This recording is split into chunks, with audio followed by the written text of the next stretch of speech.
Welcome back, YouTube. Today we got a little posterior chain day. Hit our quads yesterday, which typically would be a rest day, but just kind of touching up on some quads yesterday, kind of refining some issues I was having with my tibialis, creating a little bit of knee pain, things like that. So a little bit of an assessment, and yeah, now so full on posterior, gonna do a lot of glutes, hamstrings, and upper back work. Just kind of going through a general warm up, something I'm not too great about, but just making sure we're really primed and warm and ready, because the knee, although it's like a 2 on a scale of 10 to pain, it's probably just a side effect of me not warming up appropriately, not warming up enough, and trying to just get into heavy weights, growing muscle, and causing micro trauma. So yeah, we'll start off with some hamstrings, do some back extensions, lying leg curls, some RDLs, and then get into some upper back work and finish probably with some like glute abductions on the Gluteator. So should be a good one, spicy one, as always. Non-specific warm-ups, like doing, you know, like I just did, you know, my walking lunges, my hip airplanes, all that stuff. But it's like, I used to, because I had to film it and turn it in every time.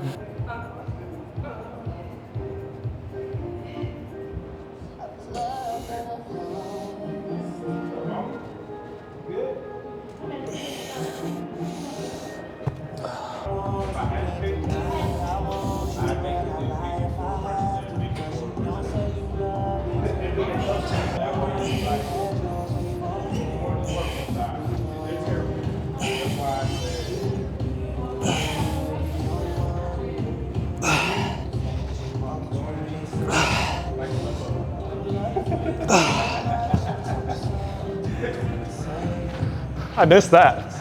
You got dug way down. Damn. Yeah, so posterior chain, starting off with the back extensions, just trying to go pretty heavy. And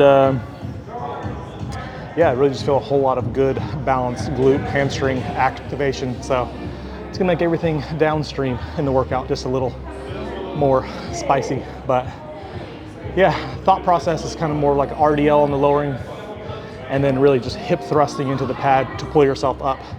So you're minimizing the lower back and really just firing through the hamstrings and glutes. It is underrated. Never knew him, never knew his name. He'd just be there all the time.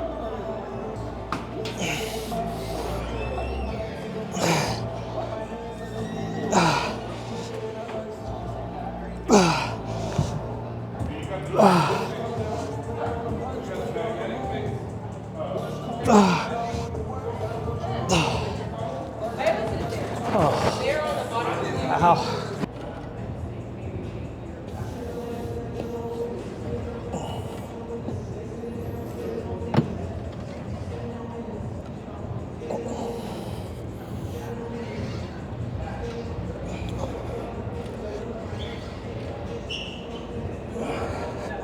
So the big thing with just exercises in general, but especially pulling exercises, is making sure we are physically pulling the entire time and not like throwing the weight up using momentum. So real easy sometimes for a leg curl to be a lot of momentum, and all of a sudden you have to try and catch the eccentric, which not only are you losing tension, but you're also increasing that rate of injury, because you're going from like heavy tension to weightlessness to all of a sudden a bunch of heavy weight again, and now you're going into a lengthening phase where the muscle's more likely to tear. So just something to be really thoughtful of, not only to prevent injury, but also to actually grow the muscle. So if you need to go down in weight, go down in weight, and just think about consistent tension the entire time as much as possible.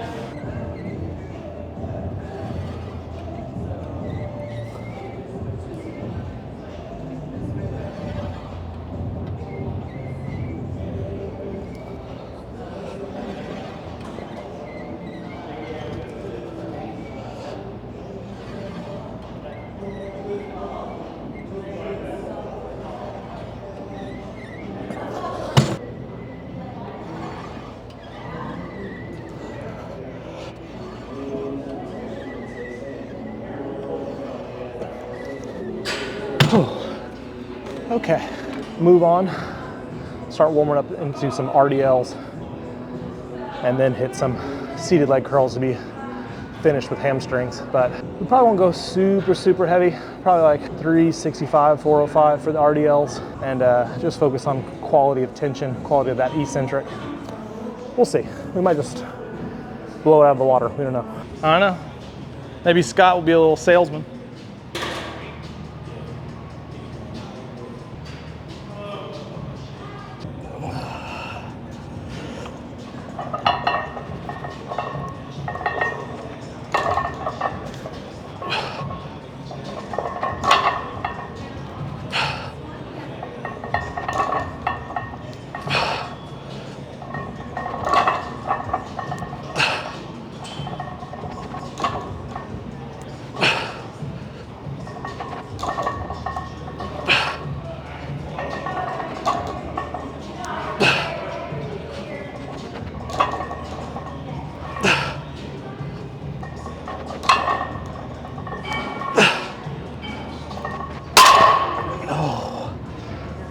All right, yeah, that felt really good. Not going as heavy as we were last week and just focusing on a little pause at the bottom so it's not all just touch and go.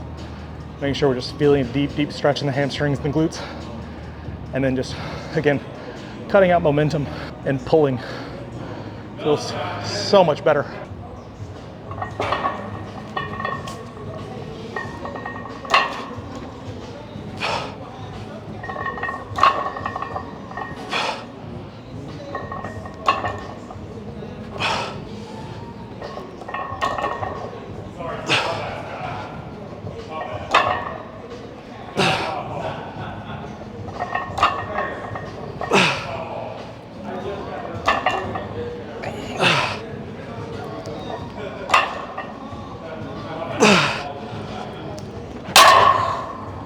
Ooh, that's so much better.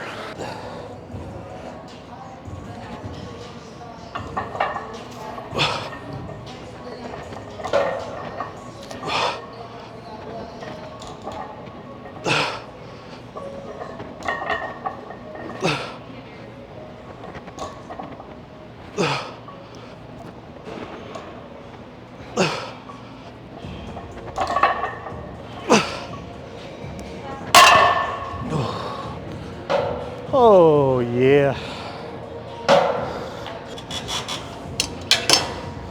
How do people get out of here without putting the thing up?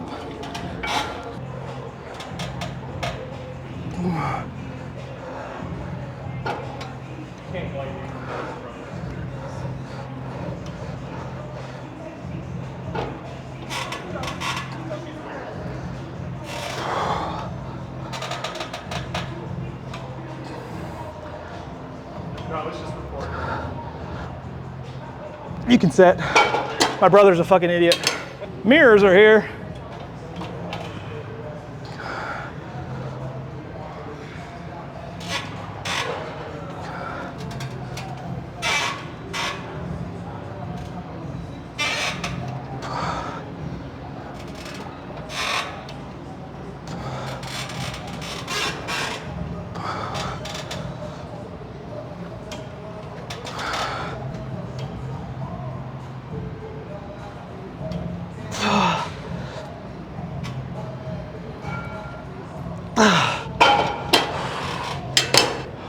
Okay, so last set here, a little bit lighter weight.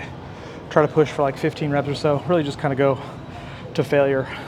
If we got to get in some partials or anything like that, that's fine too. Just try to feel hamstring tension the whole time.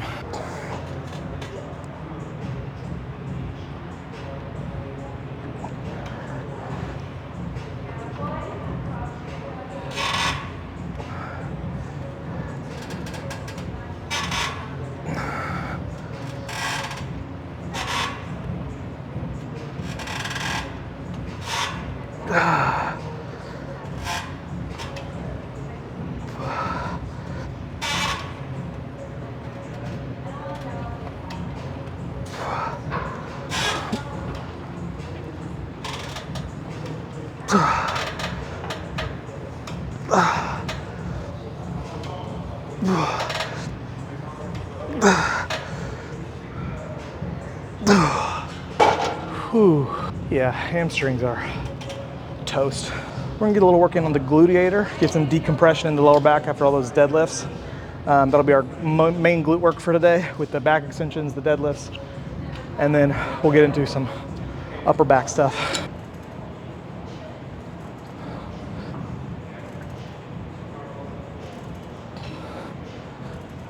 The Gluteator, made by Dynavec. To my knowledge, just one guy who used to just build these in his garage, and sold one to a gym I used to work at in Austin called Efficient Exercise, which we later then bought and was an Adapt facility. But yeah, it's a bi-directional hip machine, so getting a lot of glute activation both in the medius, minimus, piriformis, but also getting a little bit of glute max through that hip extension. Just focusing on driving knees into the pads, pushing feet down through the foot pegs, so we get a lot of just consistent tension in the glutes. Gotta buckle up.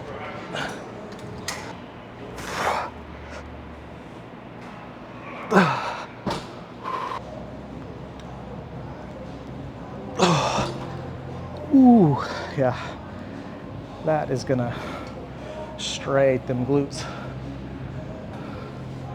If we get lean enough, of course. Okay.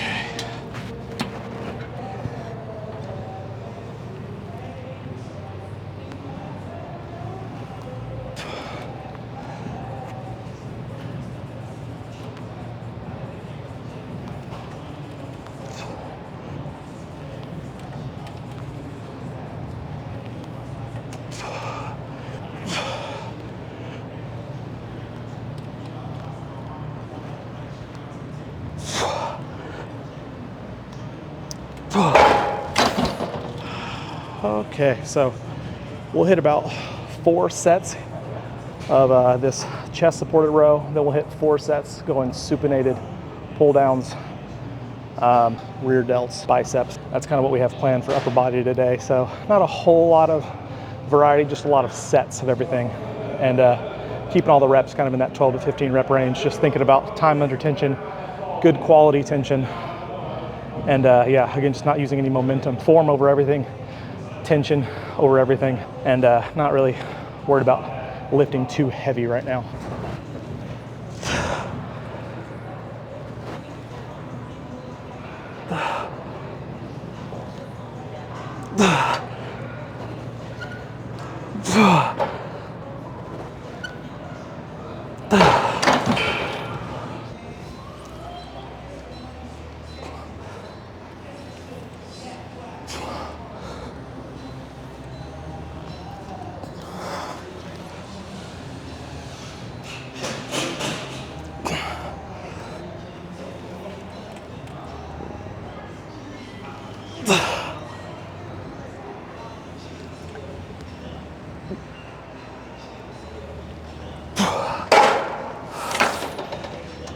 I got more chest than you.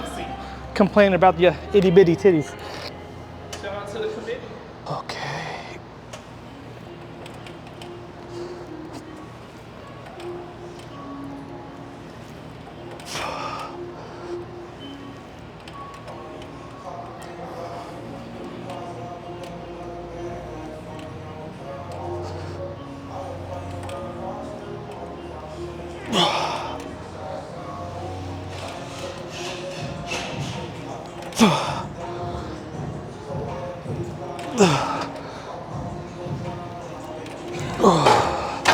Okay, moving on, we'll hit some pull downs, supinated, try to keep the biceps a little bit more engaged and just driving the elbows down to fire them lats. But this felt really good, definitely helping with the upper back in the posing, opening up the lats a little bit, opening up the shoulder blades, not getting so tight in that mid-trap area.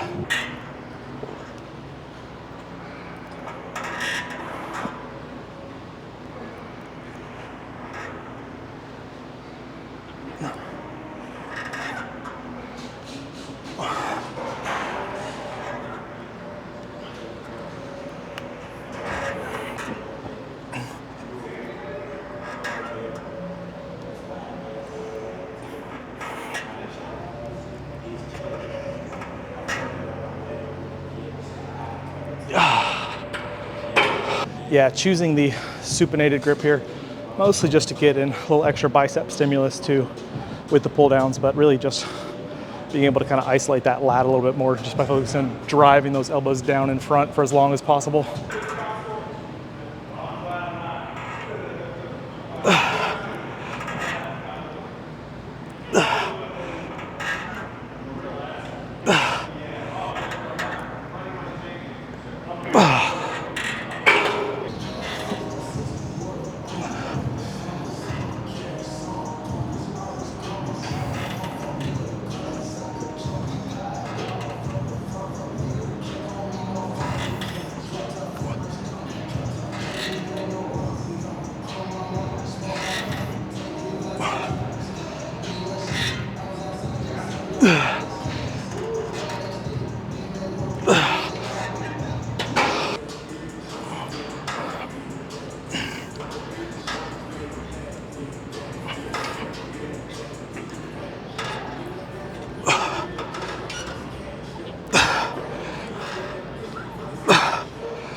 Yeah, so rear delts here.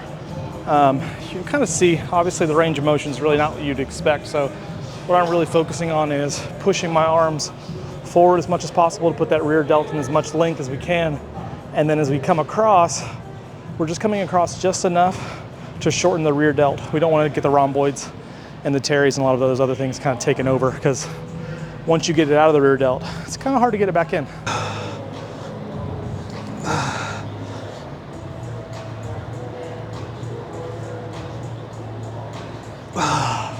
All right, we'll get one more set here and we'll knock out some bicep curls. I'm fucking hungry.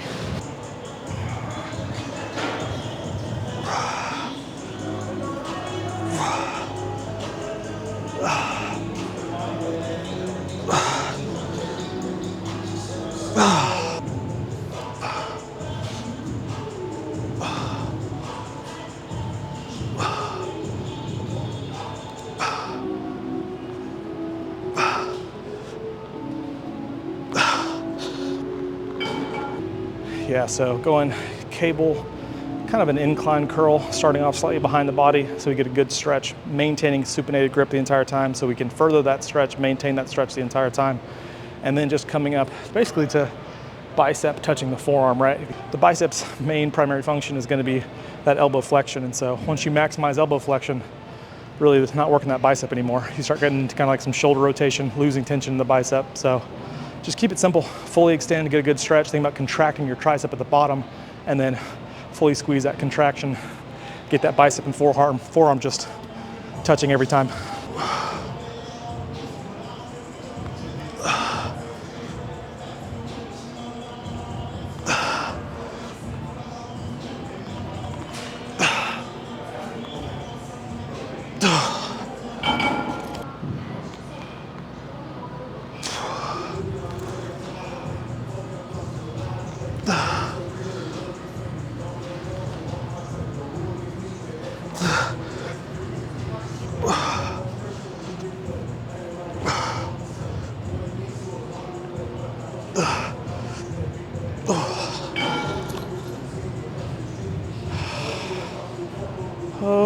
Okay, that is a wrap for today. What do we call this? Full body Friday for the most part. A lot of glutes, hamstrings early on with some posterior chain work, hamstrings on the curls, deadlifts, seated leg curls, back extensions. Obviously hit a little bit of gluteator, so plenty of glutes sprinkled in with the gluteator and the RDLs. Typically feel a lot of glute on RDLs. And then of course we just got into some back work, so nothing too crazy, not a whole lot of variety, just 4 sets of the pull downs, 4 sets of the chest supported rows, hit some rear delts, of course, because we got to get that popping, and then just some bicep curls. So we'll hit some curls again tomorrow with our upper body day, mostly push with a little bit of extra biceps, but trying to keep things growing despite being in a bit of a cut. So I would say while we are cutting, it's still maybe a little bit more of a very conservative cut right now. Not trying to drop a whole bunch of weight or anything like that just yet. We have still, 13 weeks exactly as of tomorrow. So we'll get into our 12th week and then maybe just kind of keep things as they are until we get under 10. And that's where we might start getting a little bit fancy with diet, supplementation, stuff like that. But yeah, push day tomorrow. We'll get Patrick back in the mix, have him take me through a push day. And yeah, just keep moving in the right direction. So thanks for watching, liking, following, subscribing, loving, hating, all that stuff. We will see you on the next one. And yeah, Bo Alexander, Adapt Fitness, Dallas, Texas. Bye.